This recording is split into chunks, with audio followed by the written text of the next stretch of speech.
おはようございます。日本は台風でやばいらしいですね。ニュースで見ましたよ。すごいな。今日はね、気分を変えてプールサイドで配信したいと思います。っていうかいつも使ってるオープンカフェがですね、昨日ハバナでも大雨が降って、椅子とかテーブルがまだずぶ濡れなんですね。で、店員はね全然やる気がないので拭かないという、そのまま放置してるという、このお店の人が悪いんじゃなくて、一般的なキューバ人はそうなので仕方がないんですけれど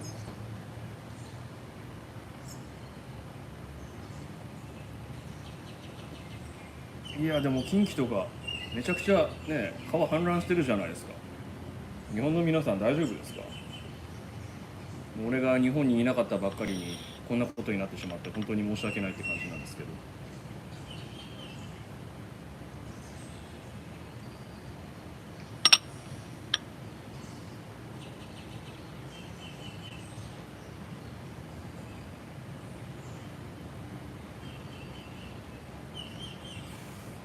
ちょうど帰る頃には台風が行った頃かな。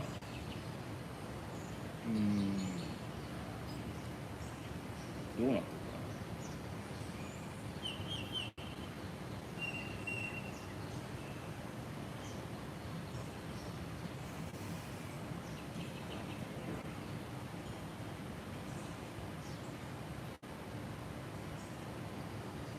かな。私のとこはこれからです。じゃあ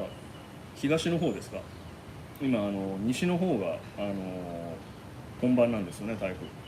大変だな。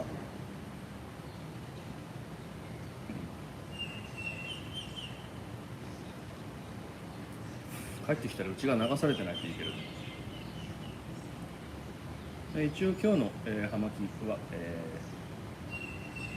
ハウスロールなんですけれども、出してきた本人が言うには、ボリバーのベリコソスフィノスなんだよ、これはリング巻いてないけどっていうふうに言ってました。東京はがっつり雨が降ってますでしょうね。東京でも水しぶき上がるぐらいの雨らしいですからね。すごいな。これから台風シーズン、梅雨のシーズンですよね。それもよりも先、梅雨よりも先に台風が来てるっていう。で話を戻すと、ベリコソスフィノスだって言ってるけれども、ベリコソスフィノスじゃないんですよ。たとえね工場とかでベリコソスフィノスのつもりで巻いてたとしても、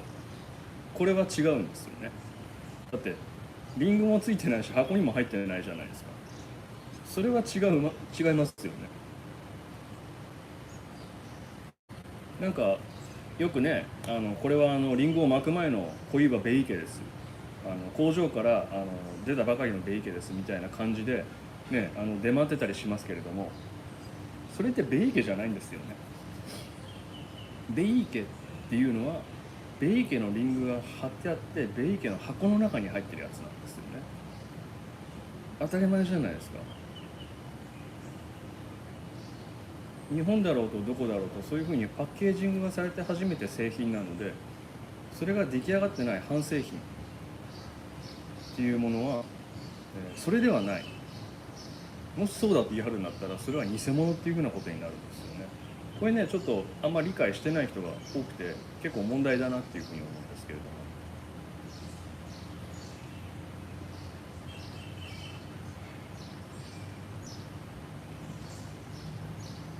なんか分かりやすいものとかないかな、商標とか考えて。ベリコソスフィノス風っていうよりも、ベリコソスフィノスボリバーでもないしベリコソスフィノスでもないです、ただのよくわからない葉巻ですよね、言ってみたら。キューバ側もねなんかね商品価値を上げようとしてねそういうふうに言ってきたりで、日本でもねそういうのをね扱ってるお店はね商品価値を上げようとしてそういうふうに言ったりするんですけれども、消費者の観点から言ったら違うじゃないですか。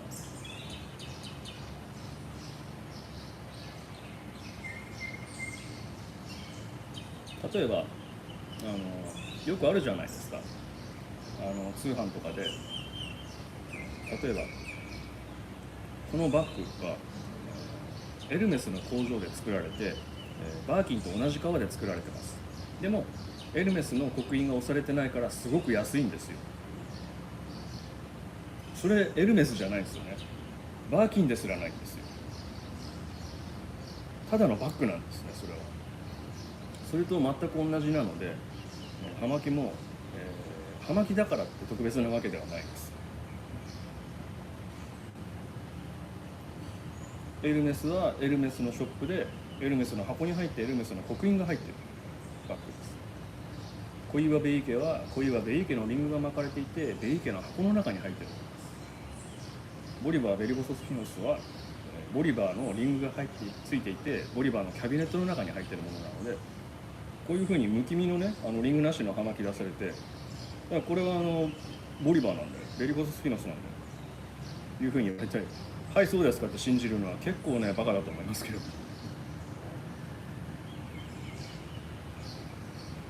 でもね葉巻だけじゃないと思いますけど、要はあまり、広く知れ渡られていない、特に嗜好品とかそれを手にする人が少ない世界とかだったらまかり通っちゃうんですよね。そういうふうに無知につけ込むっていう言い方でしょう。今風に言えば情弱商売なんですけれども、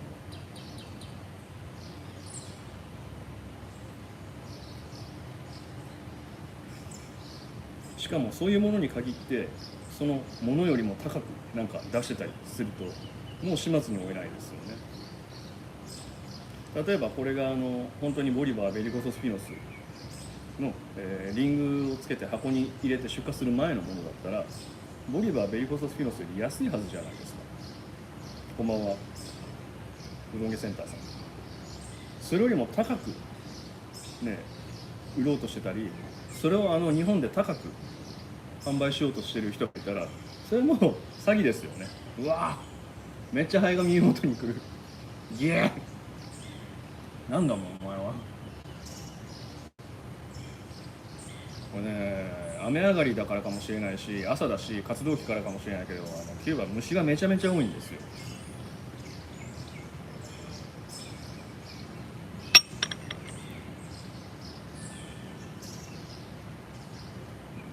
こんばんはこんばんは皆さん。そう詐欺ですね。だから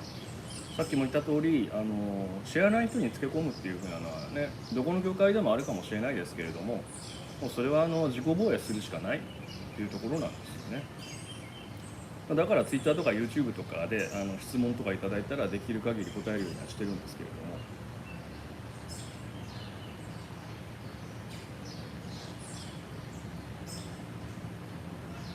だってね箱に入れられて出荷される前のベイ家ですって言ってベイ家のリングなし箱なしのものがそもそもベイ家単体の値段より上のわけがないですよ。下ならまだ分かりますよ、10分の1とか正なら分かりますけどね。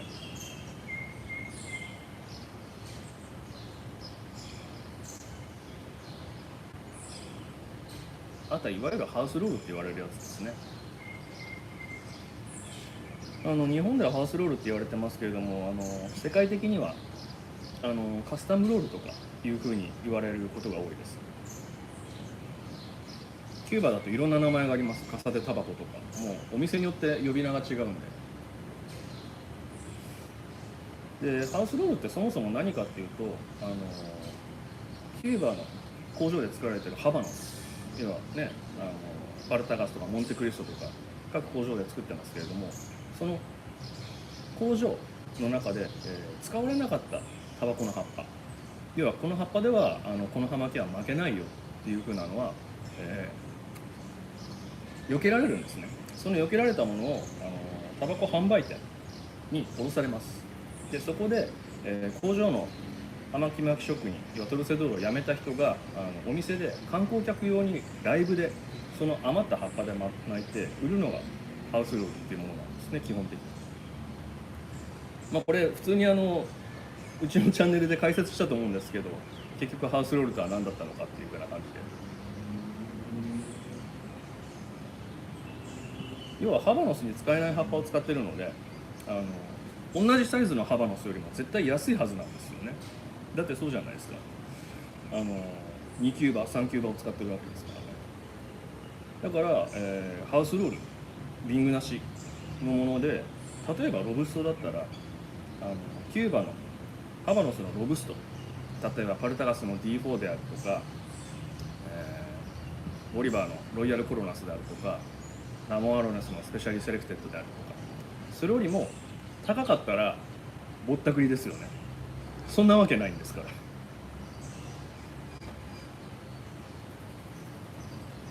というふうに判断ができます。運賃がどうのこうのっていうふうに言うのであれば、その分ね高いんですって言われても、キューバから持ってこられるハバノスも、運賃かかってその値段ですからね。であとはいやもうこれはハバノスよりも美味しいですから、俺の下でこの値段つけてますっていうふうなお店もあるかもしれないですけれども、じゃあなんでその葉っぱがハバノスに使われなかったんだっていうことで、おかしいのはその下っていうふうなことになるんですよね、客観的に。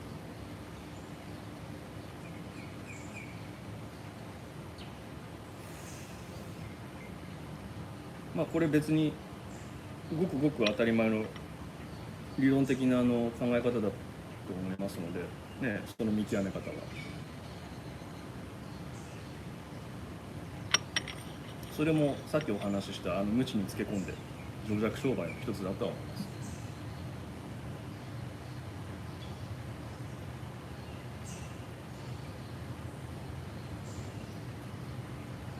なんかね、付加価値をつけてね、物を高く売りつけるっていうのは資本主義のルールだからいいとは思うんですけれども、今キューバにいても俺は日本人、資本主義社会の国の人間なので、それ自体は否定しないですけれども、それが知った時買い手側がどう思うかっていうのは、それ個人の考え方、判断、自由なのもまた資本主義なので、これはこうですよっていうふうに今みたいに伝えることも、それは資本主義のルール上何も間違ってない。資本主義のいいところは全て自由というところですね。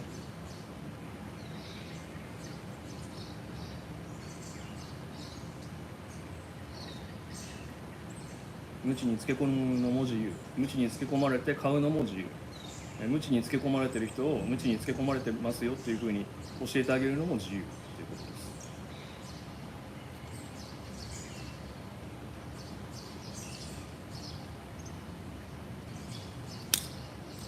関係ないですけれども、こういうピラミデってカットした後もう一回リカットできるのがいいことなんですよね。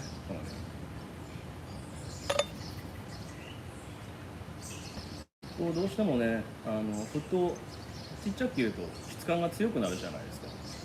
でも葉巻が根元の方になっていくとだんだんきつみも強くなってきますよね。ストロングな感じになってきます。そこでもう一回リカットしてヘッドの径を大きくしてあげれば、大きいとソフトなタッチになりますよね。要は空気の量が増えるから薄まるっていうふうなことになると思うんですけれども、そうすると美味しく吸えますし、あとはどうしても唾液でヘッドが濡れてしまうっていうふうな人もいると思うんですよね。そしたら締まるし苦くなりますから、そしたらもう一回リカットしてあってヘッドを広げてやるっていうふうなのもいい方法だと思います。だから個人的にはピラミデとかベリコソとかヘッドがとんがってる葉巻っていうのはあんまり葉巻慣れてない人にもおすすめしたいんですよね。むしろ普通のパレホって言われるヘッドが丸い葉巻よりも扱いやすい葉巻なので、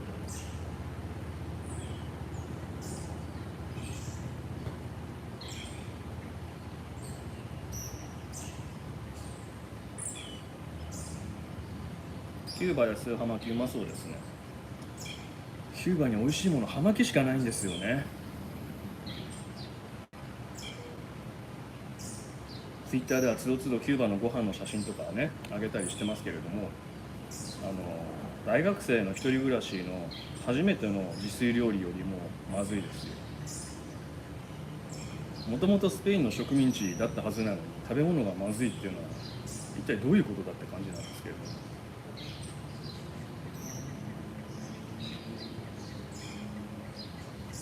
ただ葉巻だけはこの国で作られたものなので、この国の気候に合ってるのか雰囲気に合ってるのか、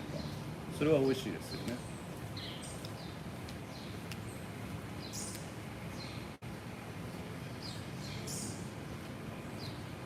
むしろこういう風なハウスロールみたいにね、あんまり良くない葉っぱで作られた葉巻でもキューバですれば美味しく感じられる。暑い国は飯が暑い国は確かに飯がまずいかもしれないですけれども、例えばタイとかはご飯がすごく美味しいんですよ。これね、キューバの食べ物が美味しくない理由っていうのを俺なりに考えてみたんですけれども、まず一番は水が美味しくないです。水が美味しくない国は何やってもダメです。日本はね、高い山があって森がたくさんあるので、川がすごいきれいでたくさんある。そして軟水なんですよね。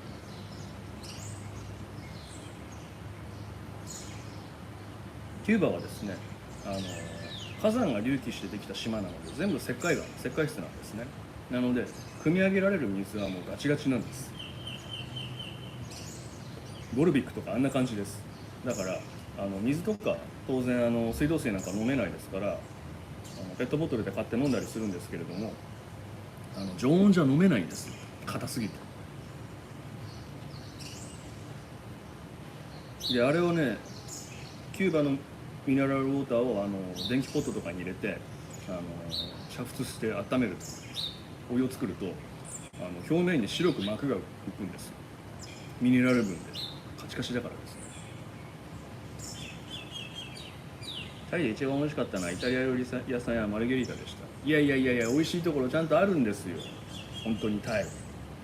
きなんでちょくちょく行ってましたけど、コロナになってからは一回も行けてませんけれど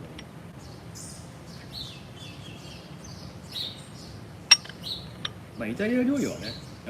チーズとかトマト使うのでね、どこの国に行っても潰しが効くんでね、食べられるんで、キューバにもイタリア料理あるんで行くとまあまあ食えるんですけれども、美味しくはない。香水は体には悪いんですよ。要はお腹壊しやすいのでね、お通じが良くなるっていうか、あれ腸を破壊してね、良くしてるわけですからね。で水がまずいから料理を作っても美味しくない。硬い水だったらお酒とか作るといいっていうところもありますけどね、だからラム、サトウキビがあるかもしれないですけどが発達したっていうのも一つあるかもしれない。あとはやる気がないです。キューバのレストラン料理に、キューバ人全般そうですけれども、社会主義なのでね、仕事を頑張ろうが適当にこなそうが給与は変わらない。そもそも配給制だし、そうなるとやる気が起きないですよね。日本人みたいにサービス精神発揮しようみたいな、ありがとうで生きていますみたいな感じの人ではないので、そうするとね、同じものを翌日頼んだとしてもちょっと中身の違う料理が出てきたりとか、そもそもメニューに載ってるけど面倒くさいから作らないとか。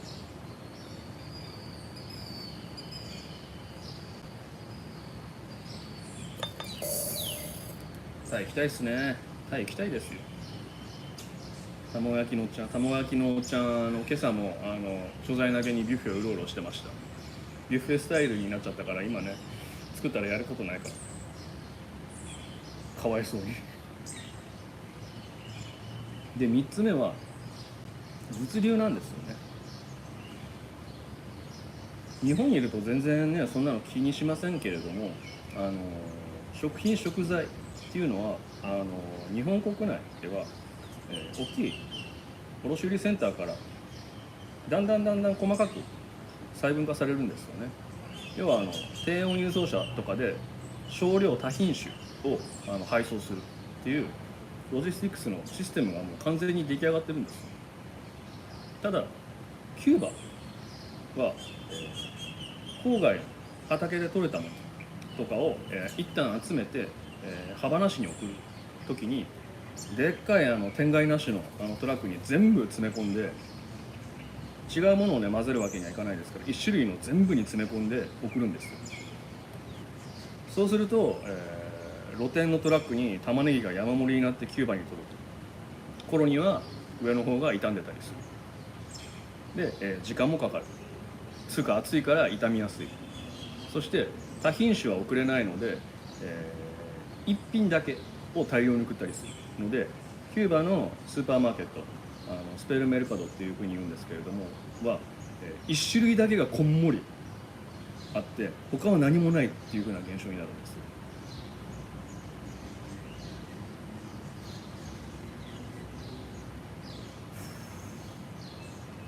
だからバラエティーがないんですよね、食材とかに。当然地方に行ったり、ね、畑で自分で育ててる人はいろいろねあると思うんですけれども、彩りはないです。だから今いくらくらいでキウイはいけるんですか？それは日本で調べてみましょうよ。まあ航空会社によっても違いますからね、何とも言えないです。ただ当然昔よりは安くなりましたね。なんかアフターコロナとか言いつつもコロナ前に戻ってないですよね。旅行は運賃が高いし。ではなんかインバウンドを目当てでね、世界各国旅行客が戻ってくるのを期待してますけれども、旅行客が戻ってきても落とすお金は結構財布硬いみたいですよね。運賃とかホテル代とかがもう上がりすぎちゃったので、観光とか食事とか、その国に着いた時に使うお金っていうのは宿泊以外は結構渋いみたいですよね。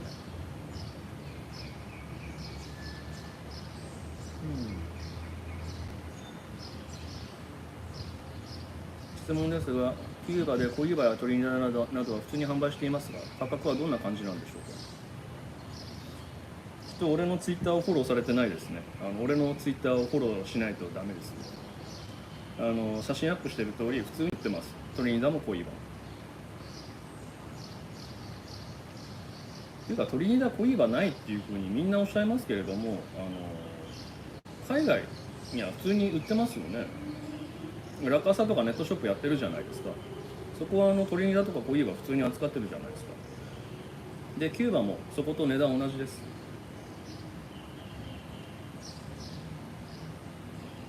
ないのは日本だけです。だからネットショップで買えばそれでおしまいです。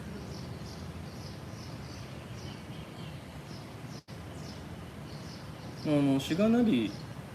俺がやってるメディアでもアップしたと思いますけれども、キューバは葉巻を世界で同一価格にしようと今進んでるんですね。要はダイヤモンドとかと同じですよね。だからヨーロッパの価格とキューバの価格はニアイコールです。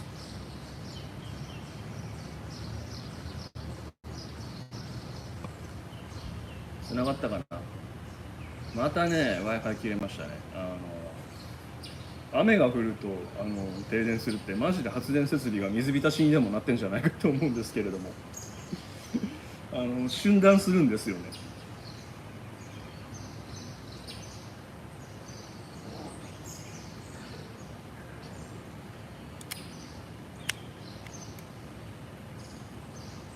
まあそもそもなんだろ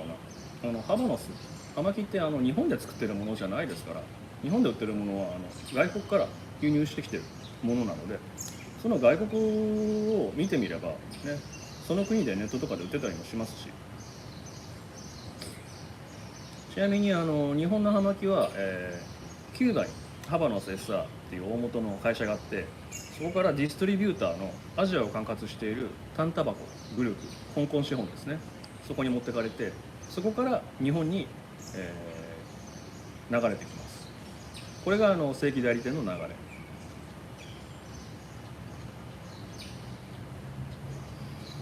れ。アジア全体を管轄しているので、タンタバコは例えばタイとかシンガポールとかそういうふうなところにも売ってるんで、その国のラカーサのネットショップを見ると普通に売ってるんですよね。あとはヨーロッパとかのラカーサのネットショップを見れば普通に売ってますし、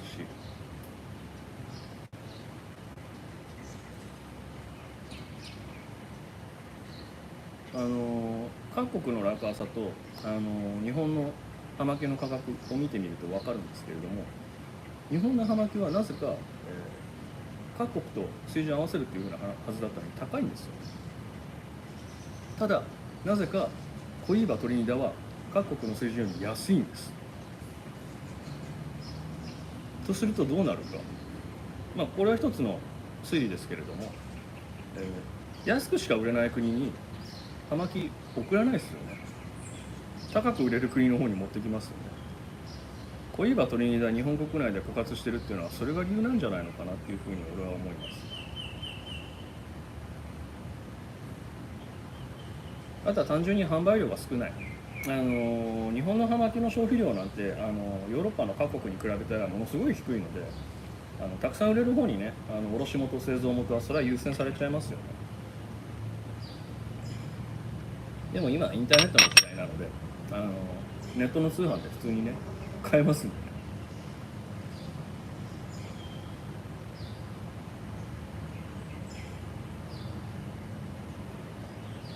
まあ昨日か一昨日の配信かなんかでもお話ししましたけれども、当然俺は自分用の葉巻を買いに来てる。それは今言ったラカーサとあんま変わらない値段ですからあまり意味がないんですけれども、やっぱりねプロとしてキューバの現状であるとかシガーショップ工場の稼働とか見たり新商品をチェックしに行ったり、あとはキューバ人のね知り合いとか友達もいますんでね、その顔を拝みに行ったりしないとね、時々日本の食べ物とかをね持ってったり、いや毎度かお土産で持ってったりするんですけれども、それしか食えないっていうふうに言ってましたね。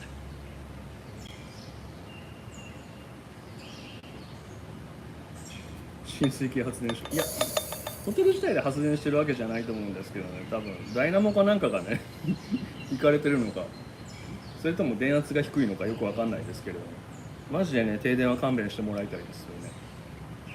現代社会なんですから電気がないと何もできないね。高く買ってほしいですよね。当然これもね流通経済の考えで言ったら高くたくさん売れるところに物は集まっていきますんでね、当たり前の話です。でもインターネットのおかげでその途中から手を伸ばすっていうふうなことがね現代ではできますんでね、いい時代ですね。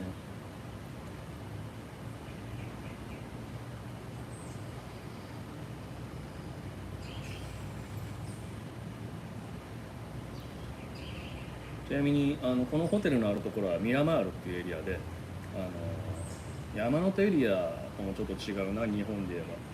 大使館とかがたくさんあって民家がそんなにない緑が結構あるところなんですね。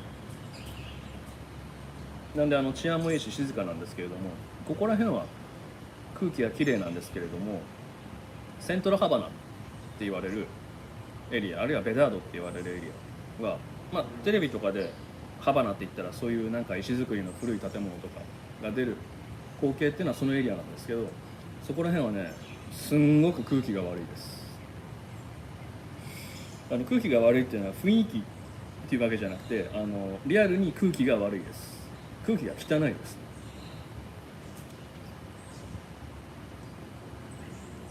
車がめちゃめちゃ走ってるんですけれども当然ねアメリカから経済封鎖食らってその時からアメ車が入ってこないから50年代60年代のアメ車がまだ走ってるんですよね。で、入ってくる車も中古車であるとか古い車が多いので排ガス規制なんかねしてないんですよね。だからすんごい排気ガス臭いです。1日歩いてホテルに帰って濡れタオルで顔を洗うとタオルが黒くなってます。あとはゴミとかをね結構そこら辺に放置するんですよね。これキューバに限らずじゃないですけれども、ゴミ収集車のねキャパシティがね追いつかないんですよね。だから路上に生ゴミとか大量に山積みで放置されててやべえことになってるとか。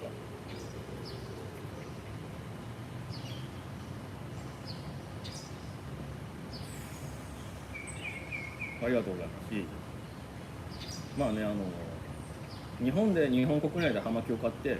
日本国内のお店で葉巻を買ったりしてるとね、なかなかそういう風なところもね届かないところもあると思いますんでね。葉巻だからっていう風なものでなく、ただの品物消費財として考えれば他のものと同等に考えれば流通の仕組みであるとかそういったね諸々の原理っていうのはみんな同じなのでね。例えば日本国内とかで売ってないお酒とかでも海外からネットショップで買ったりとかするじゃないですか。まあ分かりやすく言ったらなんかねブランド品であるとかそういう風なものとかもねネットで海外からも買えたりするじゃないですか。それと全く同じです。やっぱりね葉巻だと葉巻っていう風なところでなんかハードルが高くて、葉巻だけの世界、葉巻そのもの、葉巻だけっていう風に考えている人が結構いらっしゃるんですけれども、これもものです。ただのものです。嗜好品やなのでブランド品、お酒とかと変わらないし、もっと言うと、ただのよくある一般消費品と変わらないです。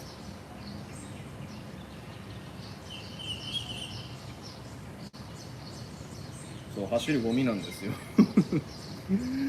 なんかね、キューバからね、キューバに走ってる古いアメ車、もうあんなアメ車ね、世界でないから欲しいなっていうふうにね、考える人結構いるらしくてね、聞かれたこともね、何回かあるんですけれども、キューバで走ってるのはもう純正のアメ車ではないので、買う意味がないですよ。バラバラのパーツアメリカで買って日本に持ち込んで組み込んでも全く同じですからね。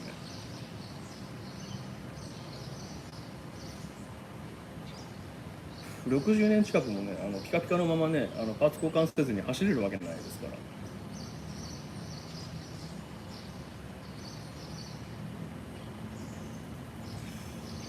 キューバのアメ車はね、アメ車ってもともとそうだったんでしょうけど、ただでかいだけでうるせえし、スピードも出ないしね。あと当時のアメ車はスプリングが板バネなんですよね。昔のトラックとかであったボヨンボヨンするやつだからね、すんごい乗り心地悪いんですよ。もうだから乗りたくないですもん、アメ車のタクシーは。できればまあまあ新しい20年ぐらい前の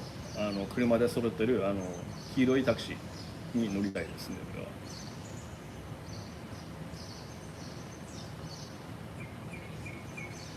嗜好品ですもんね。そうなんです。嗜好品もただの品物なんですよね、掘り下げていくと。だから他と変わんないんです。景は素敵なんですけどね、遠くから見ると球はもう綺麗なんですよ。近くで見ると車は古ぼけてて傷だらけでベコベコへこんでるし、排気ガスで臭いし、建物も近くで見ると掃除が行き届いてないから、古いスペインコロニアル様式のね植民地時代の建物もみんなボロボロになってるし、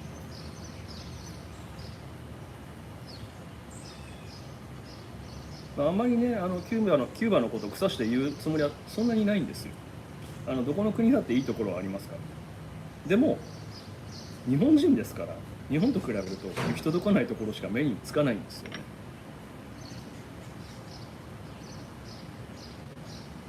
ただ前も言った通りそういう風な国っていうのはむしろ触れる機会が少ないから、本当にね、見物体感しに行くっていうならいいんじゃないのかなと思います。行動原理がまるで違う、風土も気候も文化も全く違うっていうものに触れるのはまあね、面白いことですから。多分アフリカとかインドに行く人とかはそんな感じですよね。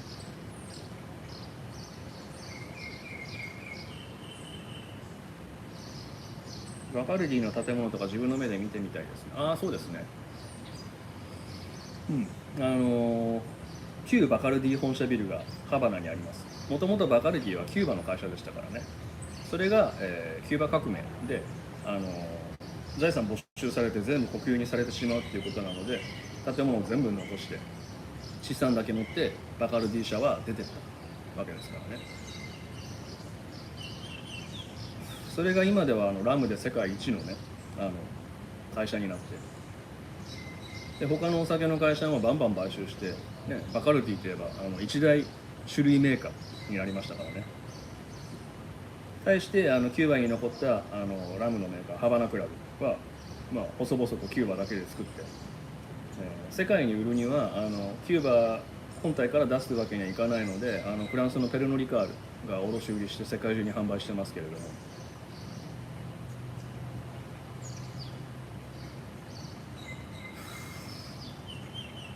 だからねキューバはね、キューバ人かな、バカルディはね結構ね憎いと思ってるっぽいですね。それだけの売り上げを上げてる会社がキューバから出ていってしまったわけなので、キューバにいればね、多少なりとも経済的に潤うだろうっていうふうに考えてるのかもしれません。同じことでダビドフももともとキューバにあったので、革命の後ねしばらくして出てっちゃったので、ダビドフもキューバではやや目の敵にされてる感があるかなっていうふうな感じですかね。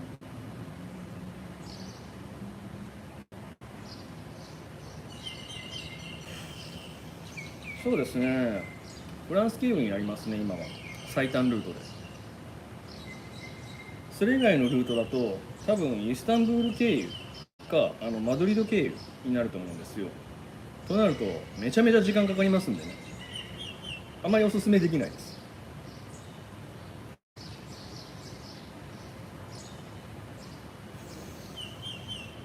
バカルディはコンビニで買えて、ハバナクラブはお酒専門店で探さないとなりませんからね。そうですね、前はそれだけポピュラーになれた、ポピュラーにすることができた、それだけ成功したっていうふうなことが言えますよね。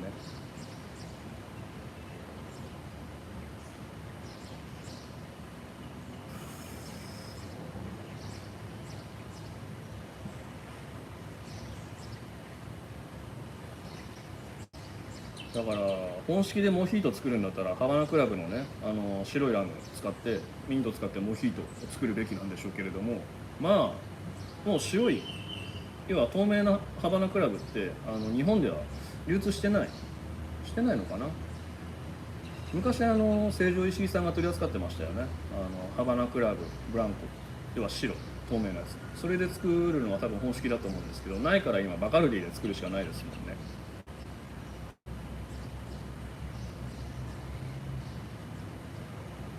キューバ行きの飛行機はちょっと前までカナダトロント経由があったんですけれども、今は休止してますね。多分使えればそれが一番近い方法だと思います。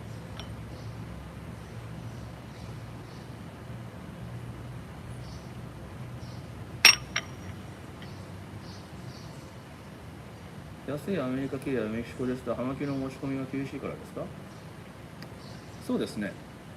キューバからアメリカ日本っていう便もあります。デルタ航空とかアメリカン航空とか。ただ、キューバとアメリカは国交がない。アメリカがキューバを経済制裁してますので、キューバの葉巻を乗り換えでもアメリカに持ち込んだら全部没収されます。そして、キューバのスタンプがパスポートに押されてるんで、これはやった時ないですけども、多分別室で取り調べになると思います。言ってみれば日本のパスポートに北朝鮮のスタンプが押されてあって中国から入ってきたみたいな感じなのかなっていうふうに想像してみてください。でメキシコは、また切れ上がりましたね。来年には一度行ってみたいと思ってました。いいですね。ライブ配信の通りブチブチ切れますんでね、そこの点だけ覚悟してください。一回はねキューバ行くのもねいいと思うんですよ。キューバで葉巻を吸うっていうね実績解除ができますからね。ただここは社会主義の国、日本の常識は一切通用しませんので自分で必要なものは持ち込むのをお勧めします。例えばねボールペン1本ガムテープ1つを買うことすらできないのでね、この国では。パンツ持ってくの忘れたっつってもね、パンツ売ってるところをね探すのが大変ですから、全部必要なものは持ってくっていう風な考えでやった方がいいと思います。私も行ってみたいです。行くといいですよ。現実を見ることがキューバで葉巻を吸いたい、キューバで葉巻はね、葉巻吸う人間にとっては一回やってみたいことだと思いますよね。ウイスキーが好きな人はイギリス行ってみたいみたいな感じだと思います。アイルランドかな、正確に。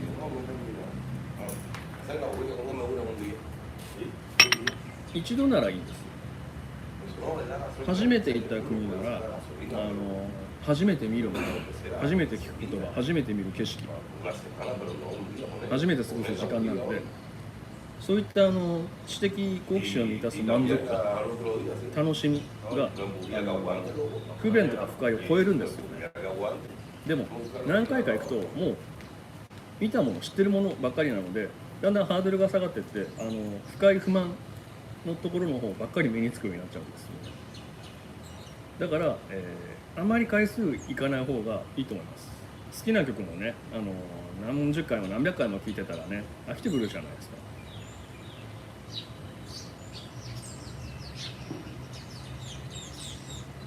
今転職して大阪から北海道に引っ越したので、しばらく行けなさそうです。俺は北海道の方がいいと思いますけどね。北海道って言ってもね、広いですからいろいろですけどね。札幌と中標津だったらまた別全然違うじゃないですか。移動するだけでも大変だし。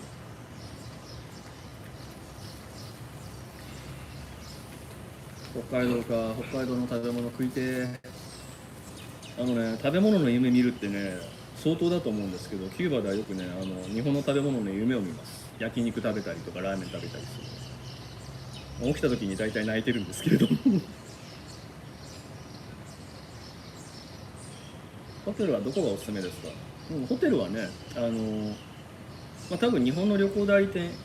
使われると思うんですけれども、全部のホテルが今空いてるわけじゃないんですよ。コロナの煽りだったり、従業員が戻ってなかったり、あるいはもう回すために金とか電気とかいろんなものが、食材とかも足りなかったりするので、外国人が泊まれる空いてるホテルっていうところは全部入れます。その中で一番おすすめするんだったら、日本人でも泊まれないことはない、不便ではない、不便ですけどね、日本のビジネスホテルの方がまだ全然快適ですから、その中でも、メリアハバナだったらおすすめです。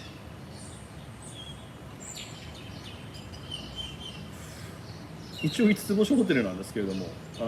泊まるとこの5つ星勝手につけたんじゃないのかなっていうふうに思いますけどね。私にとってのキャンプみたいな感じですね。そうですね、キャンプも行きてえな。六花亭のバターサンド食いてえな。そう、メリアハバナです。バターサンドとかカニとかね、味噌ラーメンとか、北海道はね、もう食べ物の素材自体それだけで美味しいからね、ずるいですよね。チートですよね。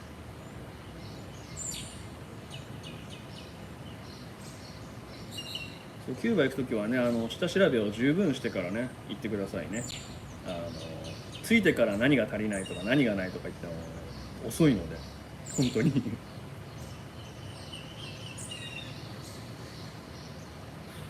電池入れで使えるハンディウォシュレットはね、絶対持ってった方がいいと思います。ウォシュレットなんてね、聞いた時もないと思いますから。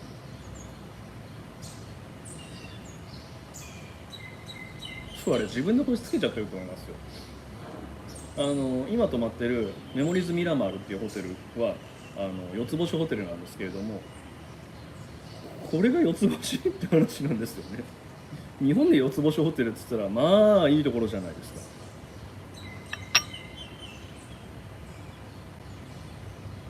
なんもないですからね。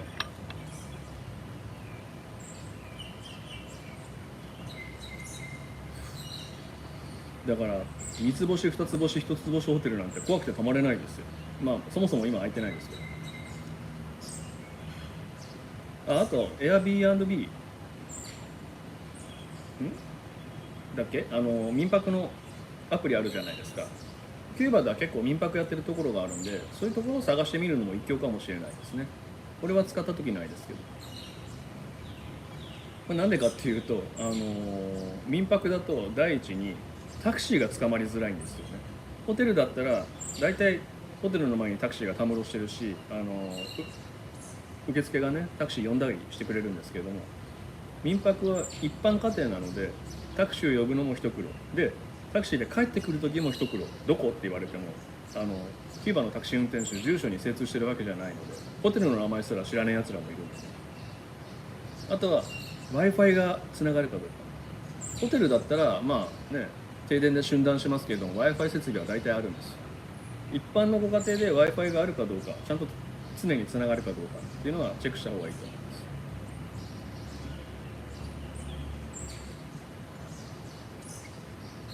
でもああいうのってね、利用者のね感想とかがね大体レビューで出てますから、それを見れば分かると思いますけどね。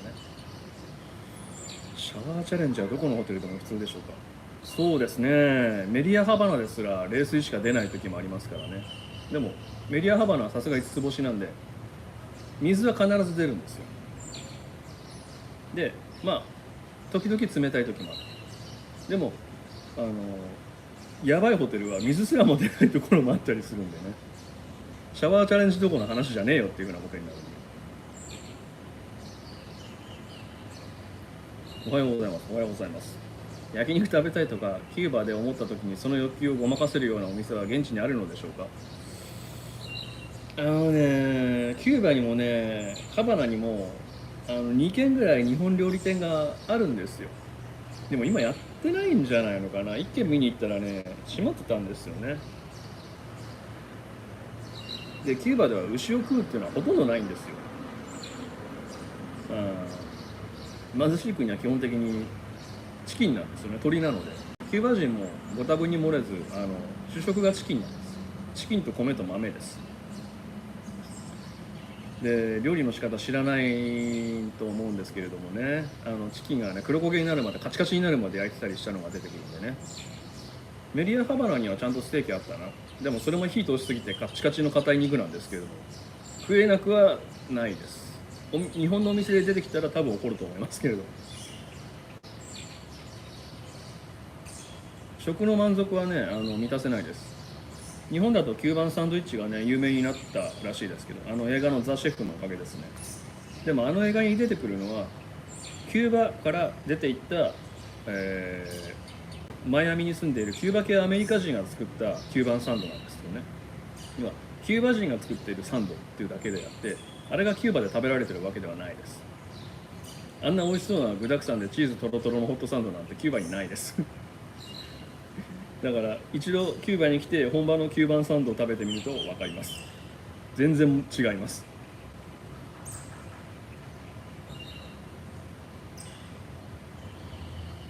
そうですね、ネットで調べると民宿民泊みたいなのがねキューバには結構ありますよね。みんな現金収入が欲しいんですよ。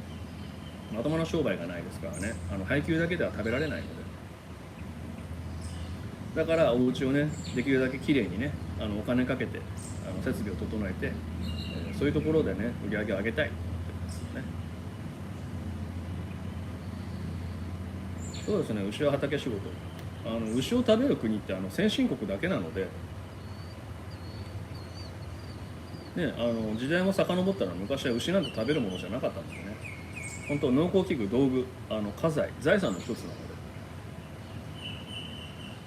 ので、全くその通りです。キューバでもねタバコ畑、葉巻に巻くためのタバコを作る畑はベガっていうんですけれども、ベガでは牛を使って土をすいてますからね。本当に2020年代なの今っていうふうに思いますけれども。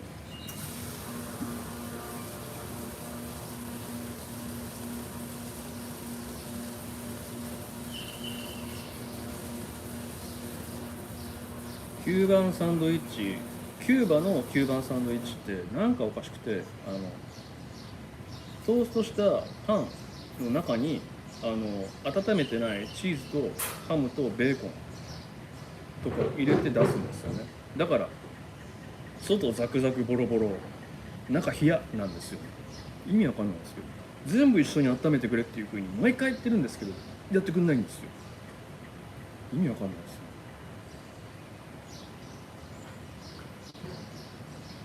そしてパンがまずいです。パンが一番美味しいのは日本です、全然話が変わる質問なんですけど、葉巻にはおすすめのラムを教えてほしいです。五十嵐さんの好きなものだもんです。ラムですね。ラムをそのままカクテルとかにしないで飲むんだったらハバナクラブユニオンが個人的には一番おすすめです。ハバナクラブ何種類かあるんですけど、ユニオンはダークラム、茶色いラムですね。で、一応コイーバとのダブルネームになってるんで、それが入ってる木箱にはコイーバのチェッカーマークが入ってるんですよね。ハバナクラブではさらに上にトリビュートとあとマキシモっていう2種類があるんですけど、トリビュートは毎年毎年新しく2022年2023年とかいうふうにその年ごとに作られるやつです。葉巻で言ったらエディションリミターだみたいな感じですよね。でマキシモっていうのが最上級になってるんですけれども、ボトルがバカラです。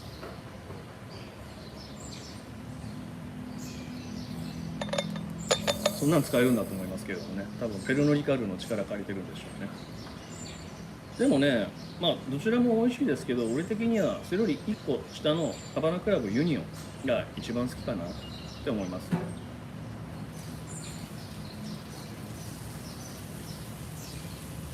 ユニオンは多分日本でも置いているバーとかも多分あると思いますので、探したらあると思いますね。買うこともできるんじゃないのかな。どっかの酒屋さんとかがインポーターから手に入れたやつとかもね、ネットで調べたらあったような気がしたんだよな。うちにもありますよ。これはこの葉巻部屋で葉巻したりするんですけれども、その時はユニオンハバナクラブだったら飲みますね。あとは葉巻にはお酒といったらコニャック、ブランデーとかポートワインとかがおすすめなので、ラムもいいですけれども、それも試してみると面白いと思います。ラムにもいろいろあるんですよね。でキューバはやっぱりサトウキビがね無限に取れるので、日本のお米みたいな感覚だと思うんですけれども、ハバナクラブ以外にも各町ごとにラムがあるんですよね。日本の日本酒と同じような感じです。それこそだからトリニダにもトリニダっていう名前のラムがありますし、もう他にもね、レヘンダリオとか、サンティアゴ・デ・クーバとかいろいろあります。だからキューバ以外で飲まれてないラムとかもキューバにありますね。日本の鬼殺しみたいに紙パックに入ってストローを刺して飲むホワイトラムとかもありますが、ベロンベロンになります。セレクションマエストロ、ブルーのラベルのやつですよね。あれもいいラムです。ハバナクラブ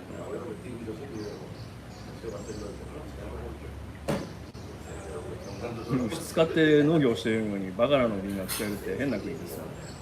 そうなんですよね。一部では現代並みに進んでるのに、一部ではもう前の世紀かみたいな感じのがね混在してるんでね。でも多分あんまりね、先進国以外の国って大体そんなもんだと思うんですよね。日本はあらゆる面で平均化してインフラも文化水準も一定のところまで全部及んでますので、それは本当にねありがたいことですよね。だから海外に来て思うのは海外に来て新しい発見しました、意識が変わりましたみたいなことを言う学生結構いますけれども、海外に来ていつも思うのは日本の凄さと素晴らしさとありがたさですよ。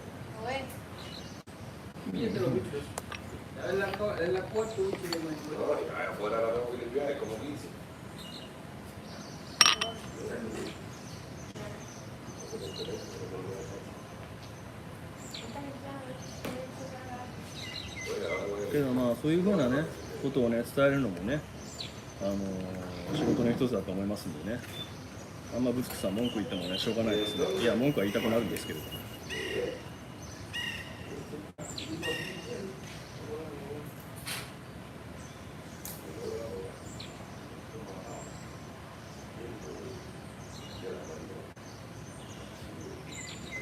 だから海外からキューバに旅行に来る客、いやキューバにいると別の国から観光できた人たちだなっていうのは分かりますけれどもね、見ればね来てるのはお年寄りかバックパッカーみたいな身なりしてる人がほとんどなんですよね。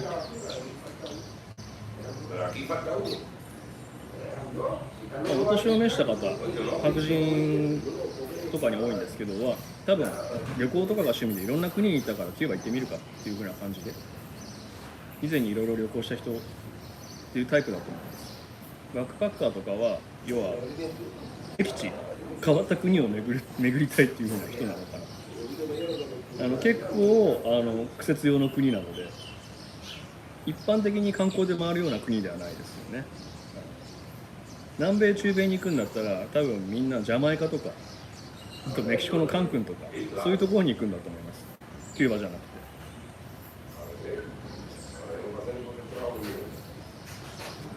そうなんですよ。日本素晴らしいですよ。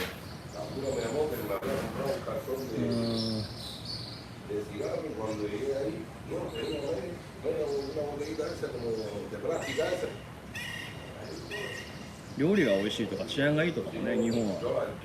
いいところたくさんありますけれども、まず第一は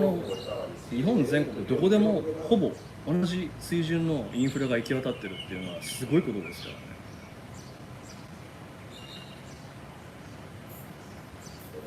まあ昨今では少子化とかね、インフラ老朽そのまま廃棄みたいな感じの流れも出てきてるらしいですけど、それでも世界的に比べたらね、図抜けてますよ。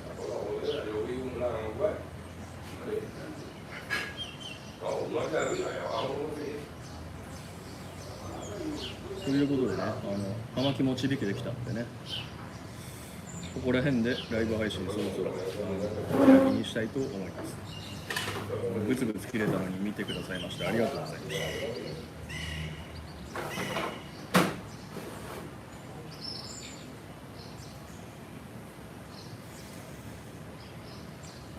しまいにね、キューバのね、ホテルのね、プールサイドでもね、見ながら締めたいと思います。それではまた。